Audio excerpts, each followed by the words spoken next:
Natural gas grills have earned a place in the backyard due to their ease, convenience, and the deliciousness they add to all types of food. Here are the steps you need to take every time you start yours. Before you turn a single knob, open the lid to prevent any gas buildup. Otherwise, this could be a safety hazard. Then, locate the gas hose and visually inspect for any cracks or wear. If it's intact, rotate the gas shutoff valve from the closed position to the open position. This means natural gas is now flowing to your grill. Next, turn one burner to high. Depending on the grill, the burner will either self-ignite or you will need to press the ignition button. If the igniter fails to create a spark, many gas grills have an opening to allow a long match or wand lighter to be used for manual lighting. Once the burner has been ignited, turn the remaining burners to high.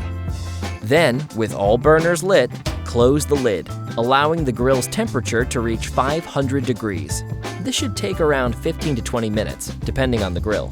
Adjust your settings to reach the desired temperature, and you're all set. Time to get cooking. And don't forget, once you're done, turn off the burners and rotate the gas shutoff valve to the closed position. Allow the grill to completely cool before cleaning. For more natural gas how-tos and homeowner tips, visit SCANAenergy.com.